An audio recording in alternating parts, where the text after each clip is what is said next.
Network Entertainment. One, two, three.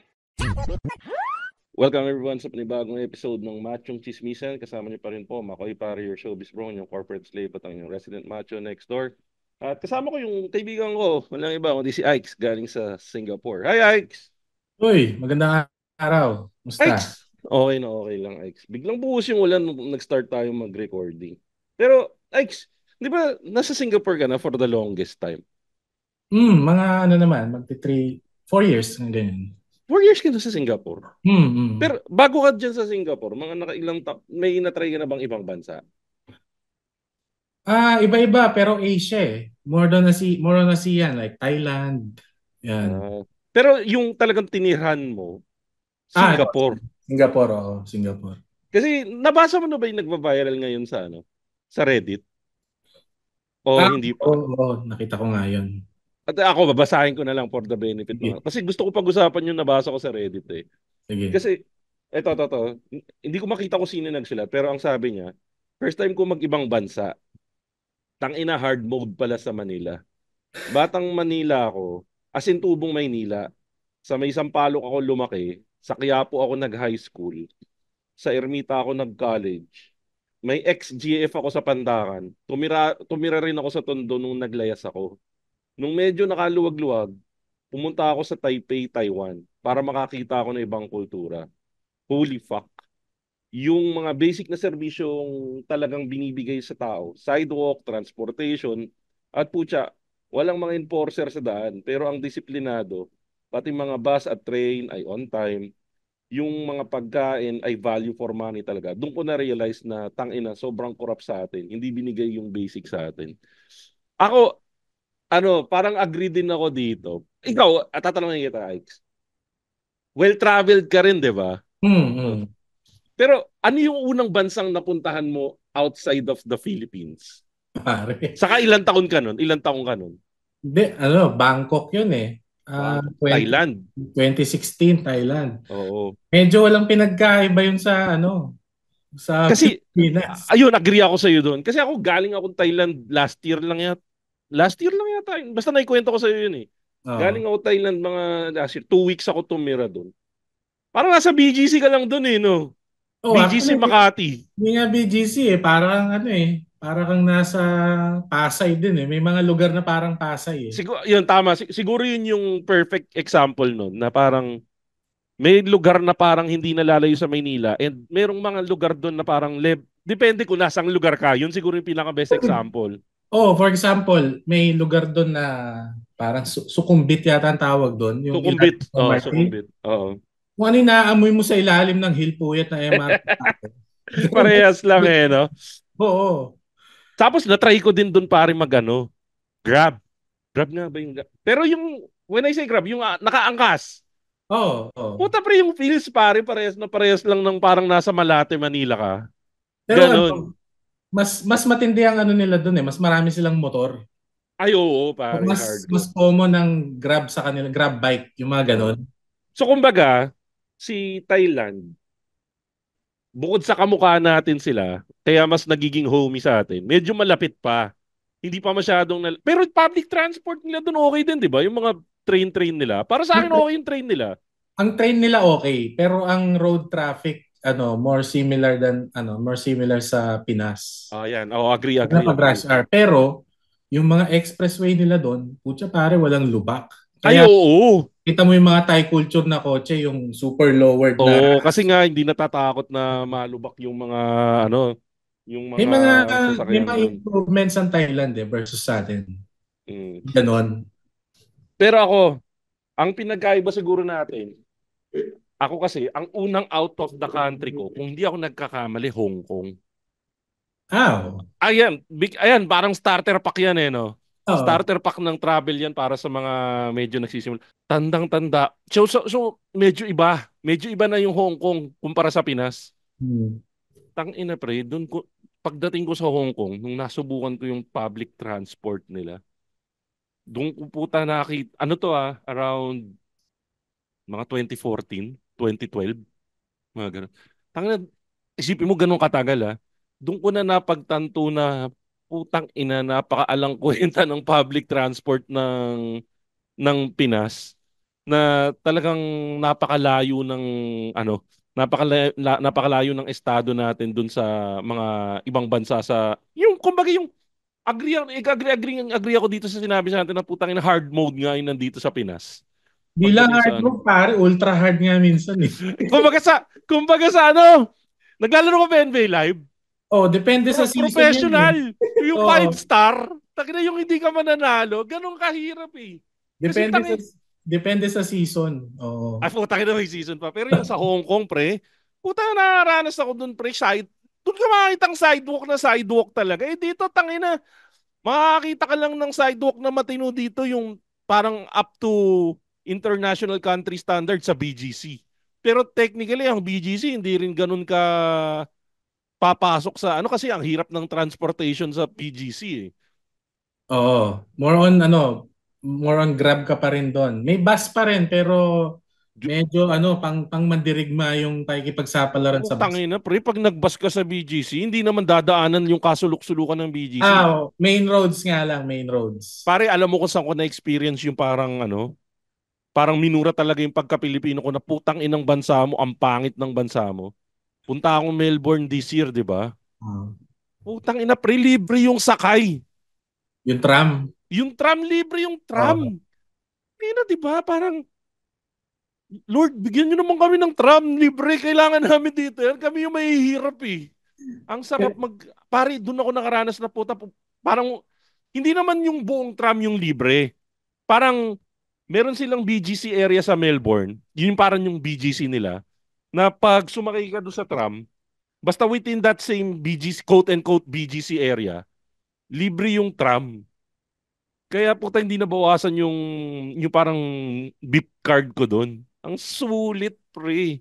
Actually, may kaparehong concept yan sa atin. Kaso, mga circa, ano pa to eh, 2006, 2007. May ganon? So, bago pa lang yung Eastwood Shuttle. Seryoso, may ganon sa Seafood? Bago ang Eastwood, kasi nag-OJT ako sa Eastwood dati eh. Oh, ako nagtrabaho ko doon. Mga ganong taon, 2004? 2006-7, ganyan. Parang May, di ko lang may mga nabalitaan. Oh. may mga shuttle na umiikot doon na libre. Ah, Kasi libre yung pala shuttle, yun. Mayaman kasi ako may kotse ako eh. ang problema naman ng shuttle noon, putya mo yung construction. Ay, di kasi makakasabay mo yung mga... Kasi around 2004 onwards, yun yung Binubuo pa. medyo yung hardcore na dinidevelop yung Eastwood nung panahon na yun eh, no? Oo, oo, kasabayan mo yung mga ibang manggagawang Pinoy. So hardcore din yung amoy. Ah. Pero ang natatandaan ko pa pre Singapore, ang napansin ko lang dun sa mga bansa na hardcore yung public transport nila pre, puta on time. On Hmm. time. Yung sa Australia, meron silang app na makikita mo kung anong oras darating yung train. Tapos makikita mo kung nasang stasyon na yung train. So ikaw, alam mo kung bibilisan mo na yung takbo mo o hindi. Hindi Oo, ka dito. tulad, puta Hmm. dito pare naranasan ko dati dito. Ito siguro dahil matagal-tagal na panahon na to. Nung college ako, Oo. yun yung tipong nagdadala na kami ng board games sa nagdadala na kami ng board games kasi ito yung nag-college kasi ako 2000 hanggang 2004 sa Maynila. And yun yung panahon na nag-strike. Natatandaan mo yung nag-strike yung LRT? Inabutan Oo. mo ba yon? Oo, nabutan ko yun. Puta pre, yun yung talagang 5 tren na yung dumaan, hindi ka pa makakasakay dahil punong-puno. Nag-jeep ang mga tao nun eh. Tsaka Oo. bus. Ang problema naman kasi sa ibang transportation system natin, parang papatayin ka. What do you mean by that? Natatandaan mo pre-pandemic, siguro mga 2009 or 10. Oo. Ano, uso pa yung mga bus na walang aircon. Ay puta. Ngayon parang wala nang bus na walang Wala aircon na eh, ako no? makita ngayon eh. Pero pare, sumasakay ako dati ng bus na walang aircon. Yun ang on time. Ay, putang ina pre. Natandaan ko, around year 2004, 2005, call center agent ako noon. Ako din eh.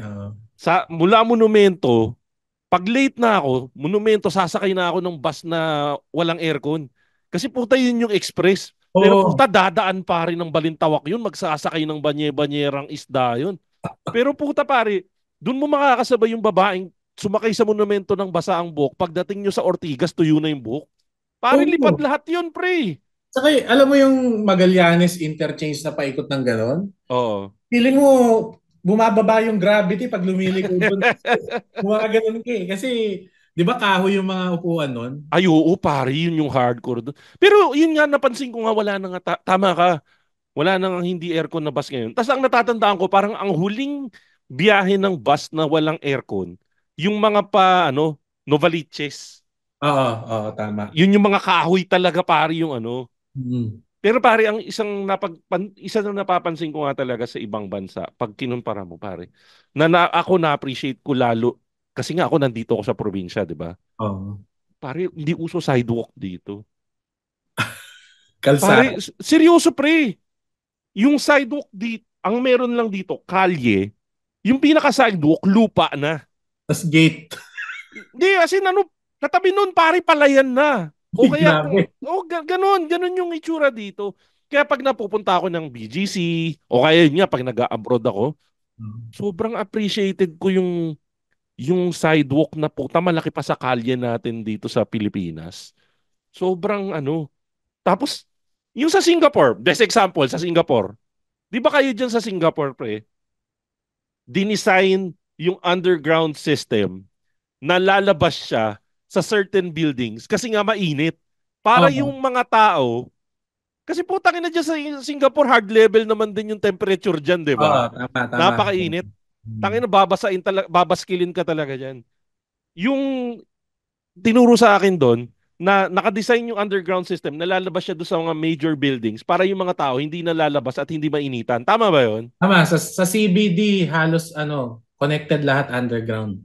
Yun, natatandaan ko yun eh, na parang puta bababa ka sa certain building, paglabas mo na sa kabilang ibayo ka na, ganun na kalayo Oh, yung yun lakad mo. yung mga sikat na station diyan, yung mga downtown, Bugis, Raffles Place, lahat yan connected yan.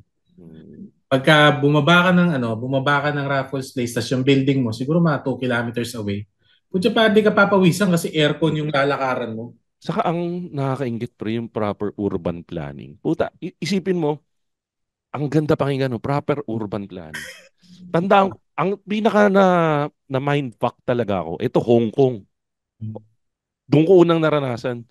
Tang ina pagbaba mo ng train, bumaba ka lang ng isang hagdan, puta ibang linya na ng train. Oo. Sabi ko, puta pwede pala yun. Sabi ko, Oo. kasi dito sa atin, puta, para makapunta ka sa isang train, sasakay ka pa ng bus, sasakay ka pa ng jeep, sasakay ka pa ng tricycle para makarating ka sa ibang train. Hmm.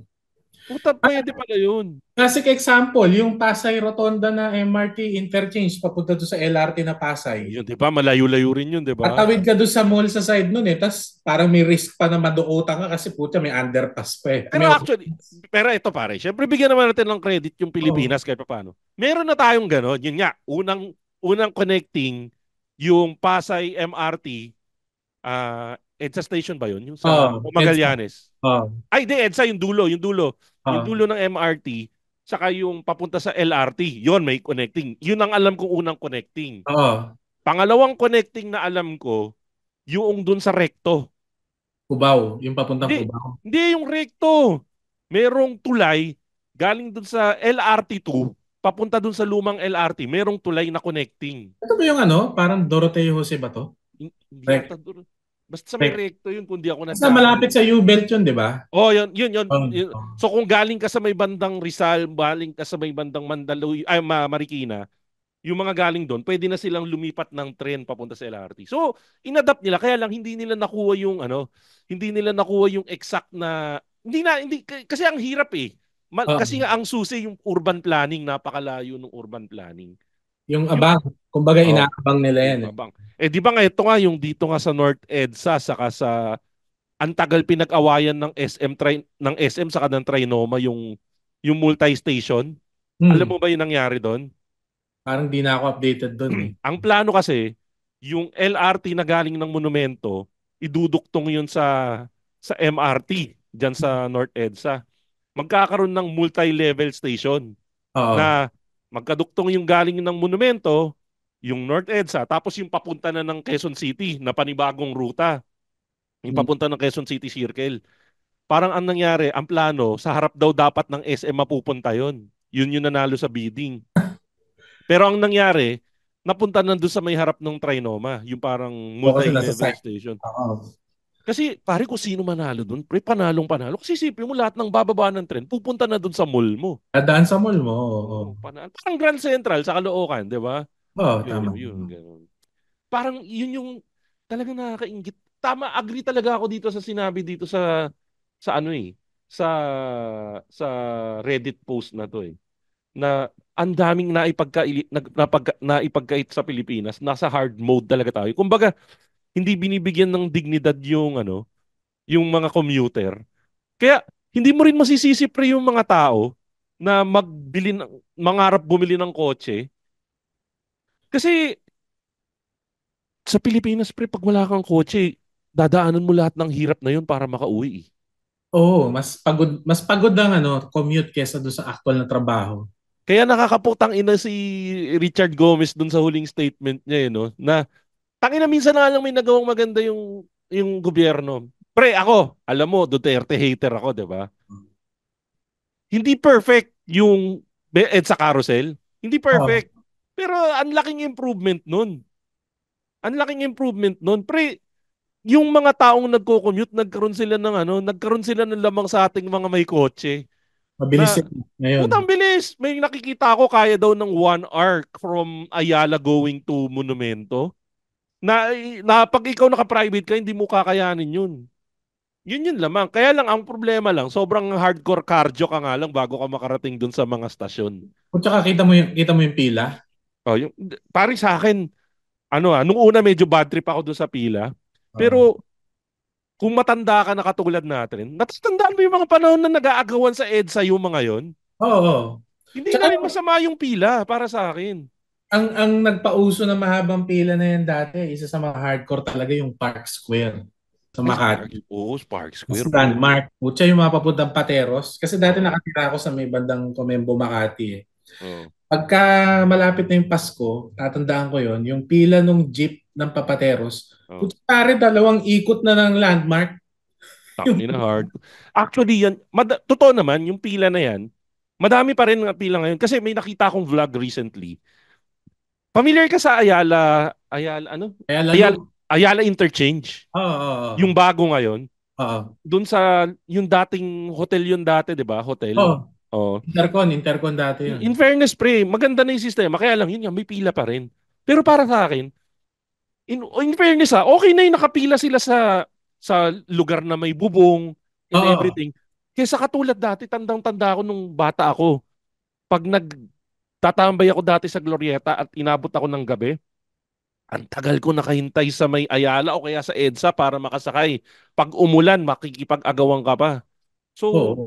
certainly may improvements, pero kumbaga, napakalayo pa talaga doon sa mga kapitbahay nating bansa. Yun yung Medyo nakikita ko. matagal-tagal. Kasi yung ibang bansa kasi, ang inuna nila sa gobyerno nila is yung quality of life ng mga tao. Exactly. Yun yung inuna nila. May Ay, dignidad ang taong commuter mga doon. Eh. simple things lang. Halimbawa, let's see dito, di ba? Sidewalks nga, di ba? Sinabi mo. Tapos isa pang na-observe ko dito, lahat ng hagdanan, meron silang ramp para sa naka-wheelchair. Kung hindi ramp, putya may Mm. parang lift. Lift. Aakyat talaga. Oh. Eh di ba nga Tapos dito recently nilabas pa nga yung putang inang ramp of pang death? mountain bike yung putang inang ginawa dyan. Tanginang yan. Isipin mo, ikaw yung may wheelchair, dadaan ka dun sa ramp of death na yun. Parang X Games eh, di ba? Tangina, di ba? Ano yun, may premyo ba sa dulo nun? Pag puta, nagwagi ka, Brad. Buhay ka pa. Parang ang ano kasi sa atin, well, bibigyan ka ng pondo. Ang ginagawa yung mema lang, parang sakto lang, pwede na yan. Ganun ang ano Oo. eh. Sabi nga ni Claudette dito sa chat natin, slide sa swimming pool daw yun eh. Tama si Claudette. Ayan, buti nasabi, nandito si Claudette. Taga South Korea tong si Claudette. Pare, Mm. hindi na, eto pare, naging yabangan na tuloy ito ng mga napuntahan. Nagpunta rin ako South Korea recently. Pare, ang ganda sa South Korea, naka-aircon. Naka-aircon yung buong bansa. Lamig, no? Ay, hindi, pare, ano pala yun? Weather na pala nila yun. Oo. Pero, pare, panalo din yung public transport dun. Yun ang Sobrang inuuna panalo. ng Tapos, eh. meron din silang ugbo. Alam mo yung ugbo dito sa Philippines? Ano nga ba yun? Yung ubo? Yung street food, yung dun sa may Oo, oo, tondo. oo. Meron din silang parang ano, meron din silang parang ganun. Pero doon sa parang street food nila doon, hindi ka matatakot para sa buhay mo. Kasi putang ina, yung mga nagtitinda sa'yo, mukhang mga K-pop lahat. Tangina, Oo. nang nagkain nga ako doon sa street food, nahiya ako mag-uutos doon sa mga nagbe-vendor dahil puta mukha silang amo. Mukha silang mga amo ko. Parang ano, yung nga pinapanood mo sa K-drama, Yun di nga, ba? putang ina, ang gaganda nila. Alam, may teorya nga ako kung ba't magaganda yung mga Koreano eh. Kasi ano, tangina, nakarep sila buong araw doon. Mukha sila, hindi sila nabubulok sa initan ng araw. Pero ito, sabi nga ni Claudette, ito, tama to. During summer, yung bus stops daw, merong cool steam. Yung parang pinapalamigan ka Ay, habang nasa bus stop ka. Nung nandun naman ako ng winter, puta pare, may painit.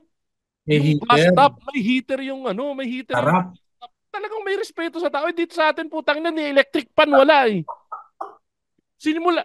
Oh, sige, bibigyan na naman natin ng ano, ng credit where credit is due.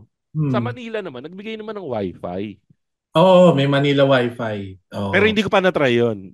Kaya alam putang na kung nasa Maynila ka, magwa-wifi ka ba? Mamaya, kamatay mo pa yun eh. Dudukutin yung telepono mo.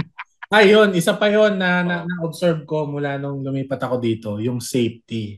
Ah, safety. Ayan, sige, kwento mo mami. Pang klase ang Kasi safety. kami, pare, sabi nga ng Duterte administration, parang Singapore pa lang kami. Parang Singapore na ba ang Pilipinas? Pre? Malayo, pads. Dito, makikita mo yung mga tao nagja-jogging. Minsan, babae, lalaki, nagja-jogging 2:00 ng madaling araw yan. Wala silang takot. Kasi Dito nga, rin may nagja-jogging din ng 2:00, pre. May sabayan ka dala ng pang mga cellphone. May dalang cellphone. sabayan ka ng may dala ice pick, no? Ay, teka. Ito guys, ito kasi si Ikes. Nung nagpunta akong Singapore, puta, minit ako nito. Pinakain ako sa pangmayamang ice cream. Ano nga yan? Godiva, di ba? Ay Godiva. ba, oo. Puta, kwento mo sa akin, Ikes, yung kwento mo sa akin nung nalasing ka sa Singapore. Yun yung bilib na bilib ako sa Yung Singapore. kasama Oh. ko yung kasama ko yung boss ko noon, galing kami sa event. Ina, tingnan ko kung meron, Meron may kasi ganito ba kaya sa Pilipinas. Sige, meron kwento kasing mo, service, Ikes. meron kasing service dito na ang tawag night bus, no? Night bus. So ang Oo. trabaho ng night bus na yon, ang sa loob noon may paramedic, may Oo. police, naka driver ng bus. Teka, ulitin natin. Yung, ano tawag? Night bus. Night bus, Ang meron, paramedic, police, police. naka driver ng bus. So, paramedic para kung may nangyari sa yung health reasons, Hmm. health scare. Hmm. Police para kung may nangyaring ano, Safety. safety. Tapos Ah, syempre yung driver. Okay, so night driver, bus. oo. O, ano So, nangyari sa night bus? ang trabaho lang ng night bus na yon, ikutin yung CBD. So, Kasi paikot-ikot lang. chances are maraming susuray-suray sa daan eh. Yung Oo. mga napasobra ng inom. Oo. So kami ng boss ko, nakaupo kami sa sidewalk. Oo. Tumigil bigla yung bus. Kutsa may lumabas na pulis para kala namin arrestuhin kami. Oo. Kasi dito may mga ID eh. Kung may visa ka, yung visa mo parang yun yung IC, yun yung parang Parang ano, parang yung dito sa national Pilipinas, ID, national ID. Oh. QR code, parang yung QR code doon gumagana. Oo. Dito, pag QR code nila yan, scan nila, di ba? Lalabas yung Alam na yung address mo. address.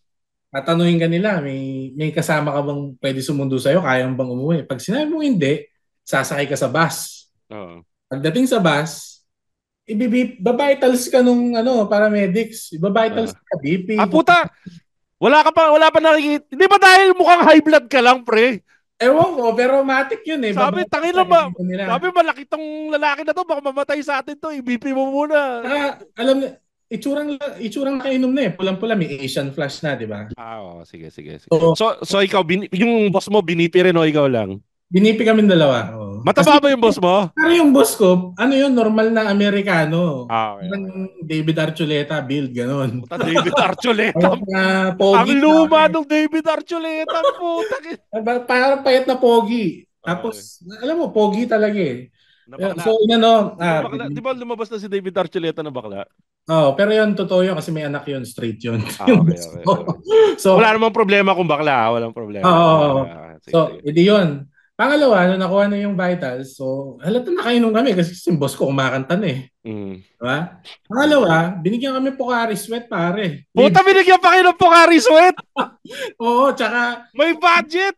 kung hindi kakayanin ng Pocari Sweat, may hahalo pa silang hydration na salts. Puta, ilang bansa yan. Papainom sa yun. Tapos, dahil in-scan na yung ID mo, no, titignan nila kung kaya mo umuwi mag-isa kasi may MRT pa. Di ba? Oo. Yan eh.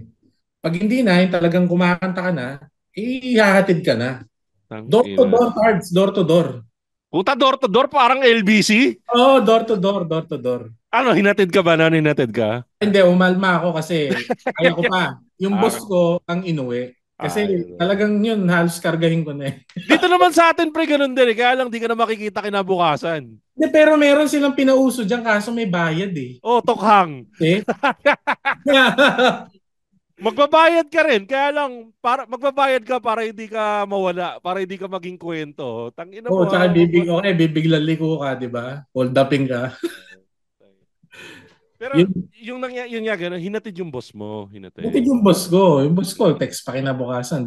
Paano daw kami nakauwi? Okay lang daw ba Ah, ako? Ang tangin, last ganda, no? Dan, pinainom lang siya ng ano, hydration na tubig. Mm. Yun, yung mga things na gano'n, simple things na, alam mo yun, pinapa-enhance yung buhay ng tao. Yun Punta yung ba? na-observe. Isa, yun nga pare, yun yung napansin ko. Ang dami kasing tao na parang masaya na sila dun sa nakikita nila dito sa Pilipinas. Na pag tinanong mo, nakatravel ka na ba sa ibang bansa?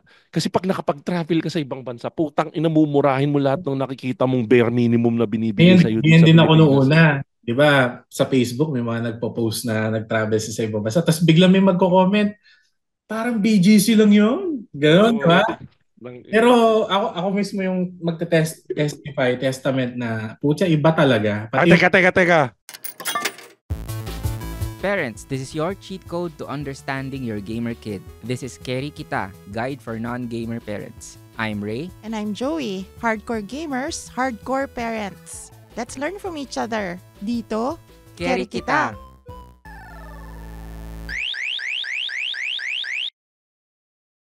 Puta, yan na nga. Parang BGC lang yun, yan yung sinabi oh, mo. So guys, Ikes, ilang taong ka nga ulit sa Singapore? magti-3. T3 hanggang 4 na nakatira sa Singapore. Recently, mga guys, putang ina, nag-travel si Ikes.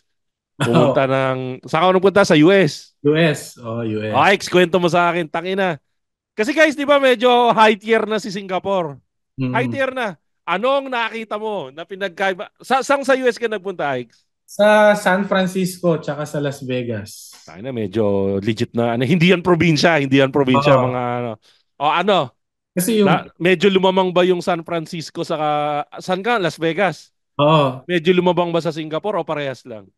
O In, ter- BGC lang ba? in terms of infra, pareho lang pero malawak kasi ang states. Di ba? Oo. Ay, oo, kasi ang Singapore Singapore ay kasi maliit. parang QC, di ba? Oo. So, kung ano yung nakita mo, yun na yun, di ba?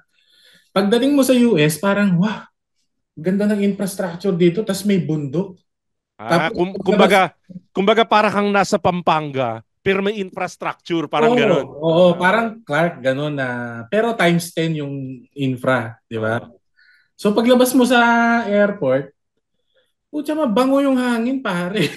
Ikwento mo sa akin, ano yung description mo dun sa amoy pag Alam mo palabas yung mo ng airport? Yeah. Alam mo yung mga, 'di ba, pag pinasasalubungan ka ng mga damit, pag Amoy galing, balikbayan box, ganun ba? oh, 'di ba may certain amoy yung damit nung galing US eh. Teka, sakto. May balikbayan box ako dito, amoyin ko ha. US ba 'yan? Hindi, amoy Singapore yung balikbayan box ko. Pero sige, tuloy mo. So, amoy yung balikbayan box sa US. US Yung parang simoy ng hangin sa US, amoy balikbayan box. parang fresh cotton na hindi mo maintindihan na mabango. Parang gano'n. Hindi ko alam nung una, ano ba to? Toilet, ano ba nila to? Yung pabango or ano? Pero nung medyo umikot-ikot na ako at nasa open area na ako, yun nga, parang mabango talaga.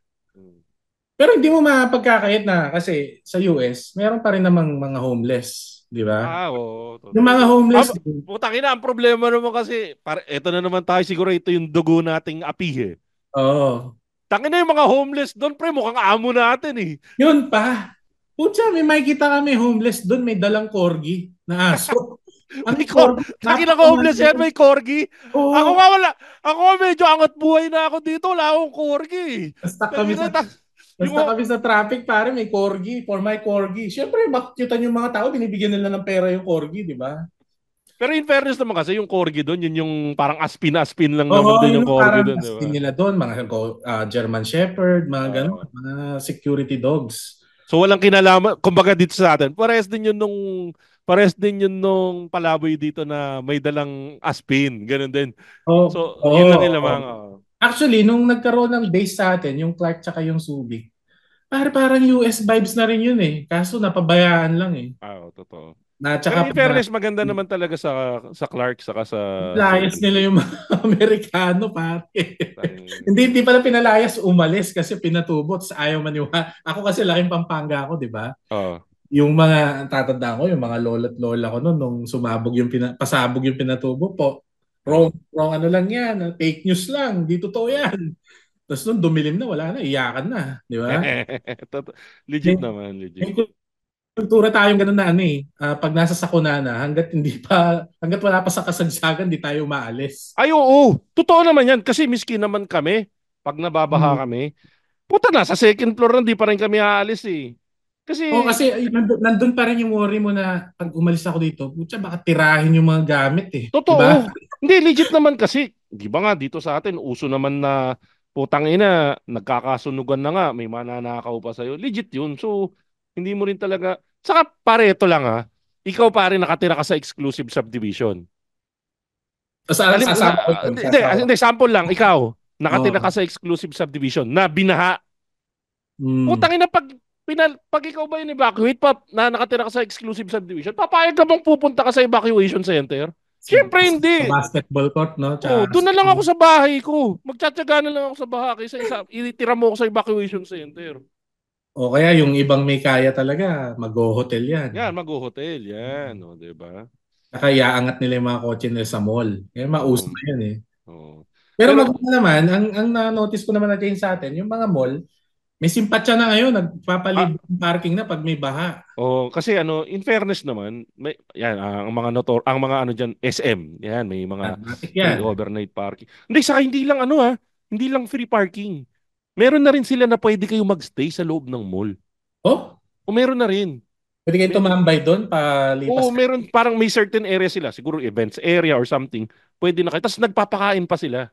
ayos Meron na ah. rin ganun. So, bayan eh. Pero ang masakit doon, pag inisip natin, yan na naman yung ano natin na parang papasok na naman yung walang kamatayang toxic Filipino culture na bayanihan spirit, na we are Filipinos, na the Filipino spirit is waterproof, etc. Baka lang, Pinoy kami, mga ganon. Na parang may tumutulong naman eh. Dapat yan, sinisingil natin sa gobyerno natin yan. Kasi, isa pang example, siguro ito private thing na naman to it's a private thing. Pero yung octopus card nila, medyo nasisimulan na dito sa Pilipinas yung beep card. Familiar ka mo sa octopus card ng Hong Kong, di ba? Oo. Actually, dito meron yan. Easy Ayun, oh. dito. Oh. Miski sa Korea pwede rin. Putang lupit. Yun nga, kung hindi ka pa nakakapunta sa ibang bansa, yung beep card, design dyan mo na lang ilalagay yung pera mo. Na pagkakain ka sa restaurant, pwede mong gamitin yung beep card mo. Bibili ka sa 7-Eleven, pwede mong gamitin yung beep card mo. Oo. May bibilin ka na pwedeng gamitin yung beep card mo. Kumbaga, dyan mo na isaksak lahat ng pera mo. At ganda nun, pre.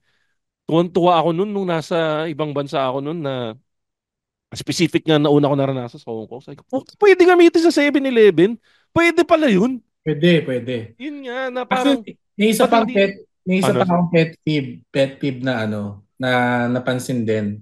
Sa mga bansa na binanggit mo, Hong Kong, Singapore, Korea, pansin mo lahat yan, lahat ng main stores, lahat ng establishments, lahat ng public transport, tumatanggap ng credit card. Ay, oo, pre. Di ba? Yan, naalala ko na naman si Claudette. Nung nagkamali ako kasi alam mo naman, Pilipino. Pero kaming bibiyahihin dapat. Kaya lang, nagkamali kami ng sakay. So, ang iniload ko, saktong-sakto. So nung bibiyahe na kami, nagkamali kami, Itap mo kulang na. na yung bayad ko. Oh. So ang ginawa, sabi, sige, pagdating dun sa mag-swipe ka na lang ng credit card. Paglabas ko, yun, sinwipe yung credit card. Pwede. Sobrang Yeah.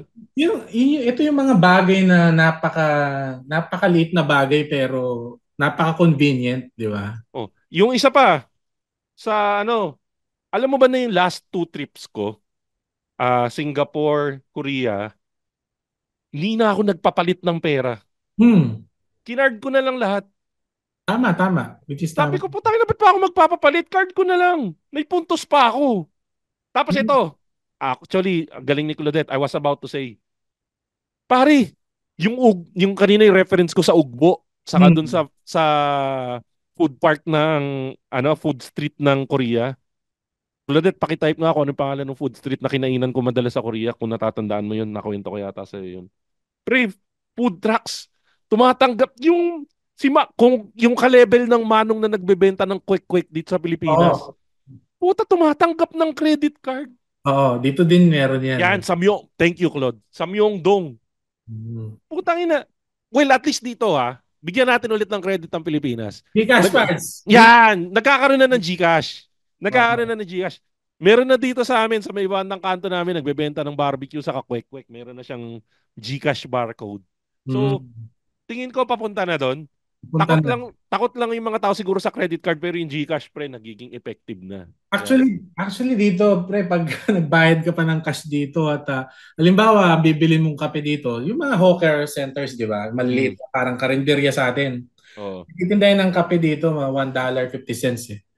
Pag binayad mo sa auntie dito, $5, puta, sahan mo, mababad trip sa yun. Pare, legit yan. At tanongin ka nila, don't have credit card.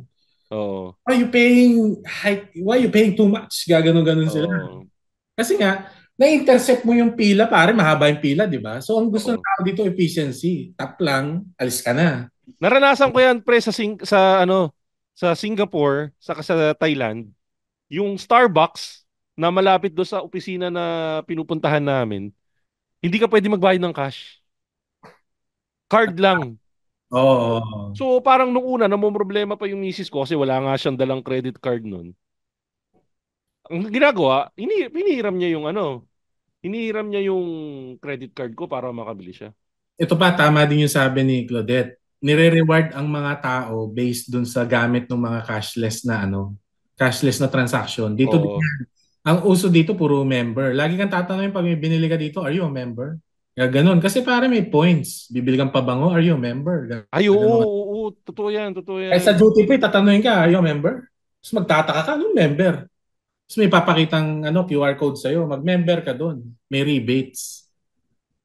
Ganda. Na nila, ini-improve nila. Actually, pati yung simple na nga lang na dito limbawa, gigibain nila yung kalsada, may gagawin, di ba? Ay, di ba may nag-viral nga na may nag-viral na, nakita mo ba yun yung viral sa Japan?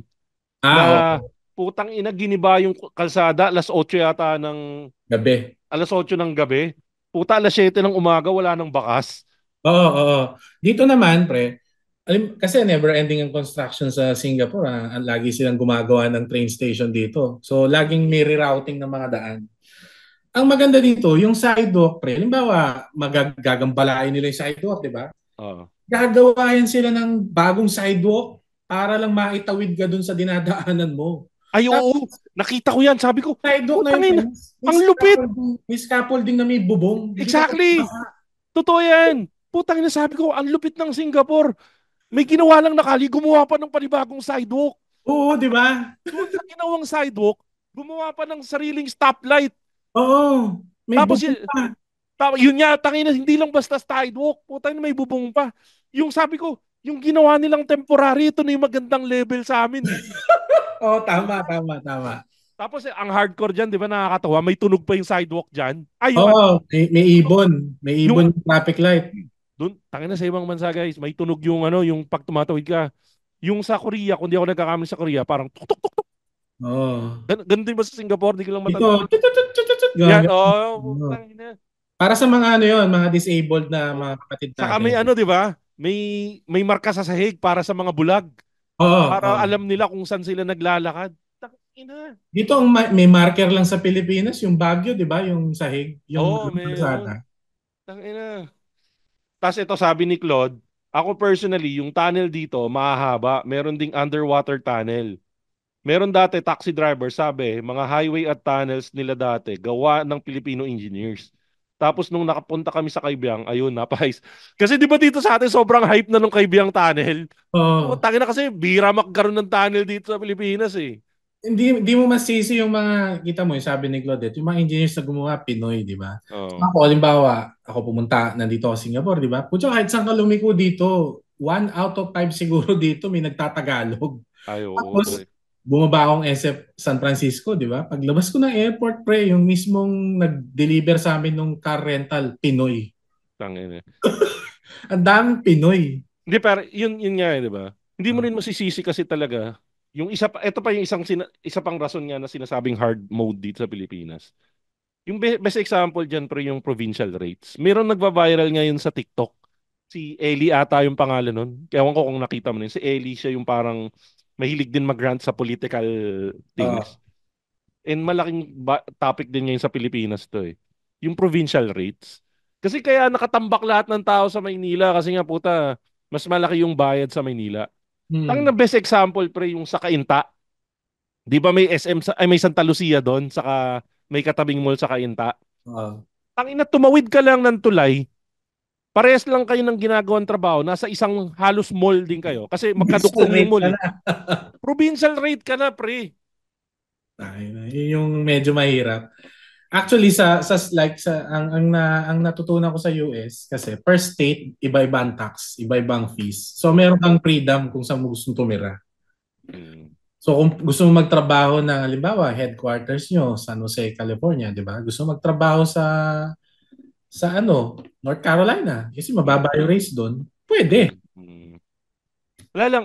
Ito guys, parang sinishare lang namin yung mga naging observations namin. Kasi nga kami, nakapag-travel kami sa iba't ibang bansa. And you wouldn't really know, based nga dun sa binasa nating kaninang Reddit Post. post. Hindi niya alam. Kumbaga, hindi niya alam kung ano yung nasa kabilang parte ng fence nang Teka, hindi teka. siya nakapunta doon. Oh. May sinabi si Claudette isa pang point na matindi. Para yung mga toll gates natin, pumipila pa din tayo eh. 'Di ba? Oo, ako araw-araw Kasi ako sabi halos mo, dumadaan ng toll gate UTC, eh. nakapila pa rin kayo, di ba? Minsan bumababa ka pa nga kasi putya nga, gumana nung QR code, di ba? Oo. Dito, tsaka siguro, sa Korea alam ko dito, tsaka dito. Pare, matindi yung sensor dito. Basta Oh. dumaan ka doon, magkiklik na lang yung ano mo, yung card mo. Hmm. Ano yun eh, Cards na na, kagad yan, dire-diretso. pero eto hater ako ng mga gatchal yan. Pero, hater ako nun. Hater ako nun. Pero, may nagawa silang isang malupit eh. Kasi for the longest time, ang haba ng pila ng entrance exit ng toll gate sa Valenzuela exit. Hmm. Kasi, ang pangit nga ng sensor ng ang pangit nga ng sensor nung NLEX, no? Putya, NLEX grabe toll yan. gate doon. Alam mo ginawa nila, pre? Binigyan nila ng pressure yung NLEX na hindi sila pwedeng maningil hanggang di nila naaayos yun. Oo, alam ko yan. Yung Hmm. pandemic Oh. yata yun. Di ba? Alam mo kung ano nangyari ngayon? Hmm. Pre, sobrang bilis na magbasa nung nila. Naka-barrier up na doon. Tapos pag dumaan ka, basa kagad yung basa kagad. So Actually, kay konting sak ilang bansa na lang ang nagbabarrier ngayon eh. nga, sakto nga yung sabi ni Claude. Minsan kailangan mong sindakin para sumunod. Na parang kung hindi pa sila nabigyan ng pressure, hindi sila mag-a-adjust. Kasi utang ina, kaya naman nila mag-invest sa laki ng kita nila. Kaya Hmm. nila mag-invest sa ganyan eh. Kaya Nasanay, lang, nasanay kasi tayo sa pwede na. exactly, ang dami nating chances na pwede na. Puta ina. Ang nangyayari, yun nga, puta, ito, nag-improve. Pwede na yan, nag-improve eh. Hmm. Hmm. Pero ang tanong, sumasabay ba yan sa standard sa ibang bansa? Tsaka masusustain ba natin yan? Di ba? Parang actually, sinabi mo kanina yung, ano nga ba yun? Yung bus line sa EDSA. Oh, EDSA Carousel, EDSA Carousel, Carousel. di ba? Actually, yung una, pinuna ko din yan eh. Kasi pare, tayo na baligtad yung pinto nung Exactly. Bakit nasa gitna, di ba? Para pag lumabas ka doon at wala yung barrier, masasagasaan ka. Deads ka, deads. Oo, mamatay ka talaga Hey, doon. actually, ako hater din ako nun. Oo. Hater din ako nun. Pero, again, dyan papasok pare yung dyan papasok yung pwede na. Oo. Oo. Nag-improve, pero pwede na. Ang isasagot sa iyo ng government official, kesa wala. Ayan, putang Diba? ina. Kesa naman wala, di ba? Yun nga, nasanay tayo na Pilipino na we're always looking at the bare minimum. Hmm. Di ba nga dito sa atin, hindi, no hate kay Vico Soto ha. No hate kay Vico Soto. Technically si Vico Soto, dapat yan ang bare minimum natin. Hmm. Kasi we should always be striving for more. Kaya nagiging bayani yung mga katulad ni Isko Moreno. Nagiging bayani yung mga katulad ni nung ibang mayor na nasa liwa ng konti sa iba. Kasi putang ina, sanay na sanay tayo sa bulok na sistema na pag merong isang tao na umabot sa bare minimum, putang ina, ang Lumagpas. galing. Lumagpas sa bare minimum, siya na yung presidente mo. Kahit si Vico sinasabi niya eh. Kahit si Vico Soto, sinasabi niya na bare minimum siya eh. And for that, I love Vico Soto more. Kaya putang ina, ang hirap eh. Kasi nga putang ina, ang daming mga nagpapatakbo sa atin na parang Saka ito pa, sige. ito parts, makita mo pag may bagong na-improve, naging efficient na proseso, may pa-banner. Ay puta, yung banner na yan. In fairness doon sa lahat ng bansa na napuntahan ko, wala akong nakitang banner Wala, di ba? ganun. Walang banner, walang kung anumang this is a project of ganyan, di ba? Ayan, bigay mo kay Biko yan. Si Biko hindi naglalagay ng pangalan si Biko. Oo. Sana man lang yung maging mga natin, official natin matuto kahit papaano. Hindi ko naman sinasabing magiging perfecto sila, di ba? Hindi, gusto ko maging perfecto sila, pre. Putay na kailangan maging perfecto sila. Laki-laki ng tax na binabayaran natin eh. Improve naman nila yung standards. Kaya nakakalaya si Alice Go, di ba? O paano yung mga may crush kay Alice Go? May jowa pala. Lumabas ng bansa, di ba? Tapos bumalik, nagpa-picture pang ganun. O teka, siguro yun na. Pero ikaw, anong final say mo, pre? Ano sa tingin mo, parang, kasi tayo, swerte tayo. Tayo yung nabigyan ng Diyos ng medyo maganda-gandang baraha na nakita natin kung ano yung nasa other side. Kaya tayo, naghahanap tayo nung kung ano pa yung kayang i-offer ng gobyerno sa atin. Ano sa tingin mo yung kasi for the longest time ito nga, yung sample ni sa Reddit natin na kung hindi pa siya nagpunta sa Taiwan, di niya makikita na mayroong improvement na nasa hard mode nga siya na nabubuhay sa Maynila. Anong tingin mo anong opinion mo dyan? Talaga bang nasa hard mode ba talaga tayo? Pare, ultra hard mode. Ako guilty ako dyan sa unang mindset. Kasi ako, for the longest time, lagi ko sinasabi sa misis, okay na ako sa Pinas. Ayo. Kinikita Ako guilty ako nun. Oo, di ba? Pero nung nagka-chance at nakalipat kami dito, kinakantsawan ako ng misis ko ngayon. Kasi sabi ko, putya, ganda dito. Tumira na tayo dito. Dito na tayo. Ganun. Yung pasalamat ko rin dyan sa wife ko na siya yung nagpupush sa akin na, alam mo yon, wag makontento sa kung ano yung nakikita mo ngayon. Kasi meron pang much better dyan. Sa opportunities, ganun. So doon din medyo namulat yung standards ko. Pero kahit anong mangyari, Pilipinas is home to me. Sa atin lahat, di ba? Uuwi at uuwi ka dyan. Ngayon, problema lang, tuwing uuwi ka dyan, di ka pa lumalabas ng airport, nararamdaman mo na yung hirap. Yun nga lang, bababa ka ng airport, di ba? Walang wallet. May wallet ito, pero di gumagana. Totoo. Tapos, walang aircon.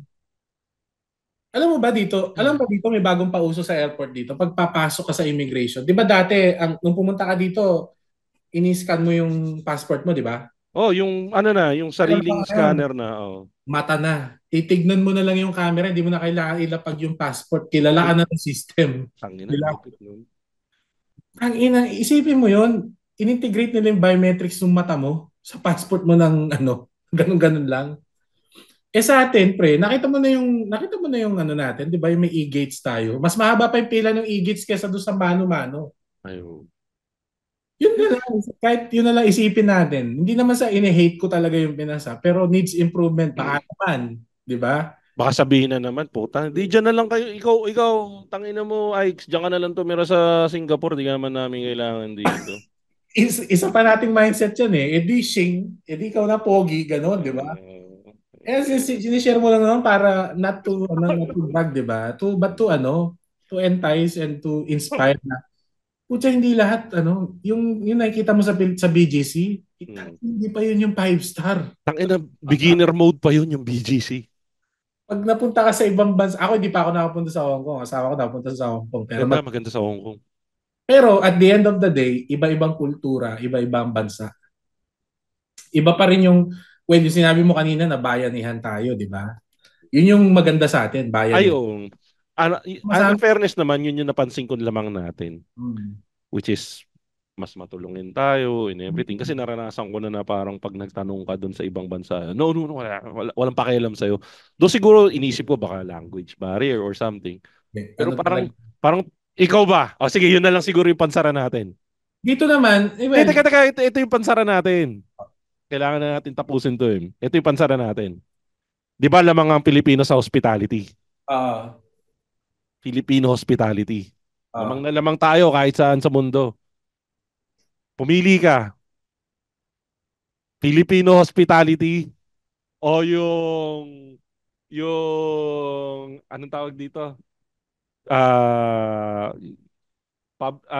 Yung lifestyle and infrastructure ng ibang bansa. Quality of life. Quality of life ako, bala sa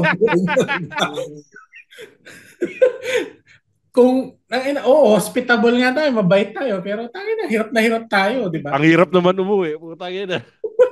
Ito lang kung hindi kayo naniniwala sa sinasabi namin, kung ikaw nakikinig ka ng podcast na to habang naghihintay ka ng bus dyan sa gitna ng EDSA habang nauulanan ka at putang ina, isip-isipin mo na yung mga life choices mo. Yun lang. Okay, manood sila habang nag-aabang sila ng bus. Manood ka ng vlog. Yung mga vlog ngayon, pre. Yung mga namamasyal sa ibang bansa, panoorin mo kung gaano kaibang level yung mga kapitbahay natin sa atin. Pero ang sabi sa atin nung bata tayo, isa daw tayo sa unang ganun dati. Napag-iwanan naman talaga. Lang talaga, napabayaan. Yun. Anyway, so dito na natin tapos. May gusto ko bang batiin, Ike's? Gusto na batiin, syempre shout out to my wife, Tonet, di ba? Love you. Hi, Miss Tonet. Mabait po yung asawa nyo nung nagpunta akong Singapore. Pinakain po ako ng mamahaling ice cream. Saka sinabahan po ako bumili ng medyas. Gamit ko pa rin yung medyas na binili natin, bro. Ayos yan, nice. Ayun, wala ka na ibang babatiin? Wala, okay na. Dahil dyan, babatiin ko na yung mga kaibigan nating podcast katulad ng Backtrip Podcast, Pinoy Mimiology Podcast, Buhangin Brothers Podcast, 25% Podcast, yung naka-sleep mode ngayon na podcast, yung 30-40 Podcast, pakinggan nyo yung mga back episodes niyan, si Tristan Ting, saka si Louie Lim. Siyempre, yung kaibigan natin, si MJ's Bubble Podcast, yung mga kaibigan ko sa Nueva Ecija, Fanboy Chronicles Podcast, yung kaibigan din natin, yung Hobby Chronicles, yung Hobby, ano ba yung buong totoong pangalan ng Hobby? Puta, nakalimutan ko. Teka, nagtampo sa akin to Hobby Chronicles kasi yung sinabi ko Basta yung Hobby. Bawi na lang ako sa'yo, Hobby. Nakalimutan. Hindi Hobby Teka, baka magtampo ulit. Salita ka muna dyan. Ayun, Hobby lang pala. Hobby Podcast. Babaguhin ko na nga sa note ko. Yung Hobby Podcast, pre. Kasama natin to sa buhay. Yung Hobby Podcast. Tapos yung Galingan Mo Naman Podcast. Saka syempre yung isang kaibigan natin, yung Arya. Yung Arya, pre, ito, malamang nakarelate to sa Itong may-ari ng Arya Podcast, malamang nakarelate to sa pinag-usapan natin. Ito, tol, comedy podcast to na nagtotok tungkol sa buhay ng seaman. Oo. Puta pare. palibot-libot to. Ang daming napuntahan na siguro nito. Siguro minsan makipag-collab ako dito kay Arya. Ayos, Tapos syempre yung podcast nung kaibigan natin si Ingot, yung Tatay Hood podcast. Saka syempre, yung paborito kong podcast sa lahat, Kislot Chronicles podcast. Kasama natin si Kagawa Druru. Yung 25% podcast naman kasama si Jazz. Yan. Tapos batingin ko na rin yung mga Patreon natin. Siyempre, unahin natin si Jun Magpuyo, si Jimbo, si Camille Liserio, si JM Kayabyab, si Marge D, si Joe Ian Maravilla, saka siyempre yung Hobby Podcast. Saka siyempre yung reyna ng lahat ng Patreon. Walang iba kundi si Len Mackenzie. Tapos sana guys, follow nyo kami sa Spotify o kaya sa lahat ng social media pages namin. Facebook.com na Machong Chismisan, sa Twitter, Machong Chismisan, saka sa Instagram, Machong Chismisan. Ikes, nabigyan na ba kita ng relos? Hindi pa. Nabigyan mo na ako ng Pasko. Pero dahil sa sobrang dami ko pa ng stock ng relo, kung nakikinig ka ng podcast na to, pre, mamimigay ako ng relos. Ikes, alam mo kung gaano kahirap yung patakaran ko para mamigay ng relos? Paano? Follow nila yung Spotify. Follow nila yung Machong Chismisan sa Spotify. Pagka-follow nila, maglagay sila ng 5-star rating sa Spotify. 5-star rating, tapos naglagay sila ng review. Kahit anong review, pero dapat 5-star rating. Screenshot nila yon, padala nila sa akin. Pag napadala nila sa akin, automatic, basta nasa Pilipinas ka or may tatanggap sa Pilipinas, may Machong Chismisan watch ka na. Yun. Pakadali, di ba? Oo. So ulitin ko follow sa Spotify, follow nyo na rin sa YouTube kung gusto nyo. Tapos, 5-star rating, tapos kahit anong comment. Pero mas maganda kung ano yung taos puso sa puso nyo na comment. Pero ang pinaka-importante yung 5-star rating. Automatic, meron ka ng Machong Chismisan wristwatch. Saka di na magsisisi yung yung mga listeners ng Machong Chismisan. Actually, na-discover ko ang Machong Chismisan last year lang din. Kasi nga, nabuburyo ko dito. Naghahanap ako ng Tagalog na podcast. Tapos nakita ko sa YouTube to. Tapos sunod-sunod wala na. Natuwa na ako. Binaklisan ko na lahat hanggang yung sinauna. Matatawa kayo. Saka syempre, paypal.me/Machong Chismisan. Yan. At yan po ang ating latest episode ng Machong Chismisan. Kasama natin si Ikes na nasa Singapore na lagi nagsasabing, kahit saan tayo mapuntang bansa, uwi pa din tayo sa Pilipinas. Yan, di ba? At ako naman po si Makoy Paro, Showbiz Bro. Kasama natin yung mga Patreon natin na nanonood sa atin ng live ngayon. Si June, saka ang mahal na nating si Claudette na nasa South Korea ngayon. Lagi nyo tatandaan, ang tunay na macho, chismoso. Have a great day, everyone. Bleep! Yay! The opinions of podcast creators, hosts, and guests are not necessarily reflective of the official stance of the Pod Network Entertainment, its hosts, or other network programs. The content created by the people behind the podcast is personal and not meant to harm any religion, ethnicity, group, organization, company, or individual.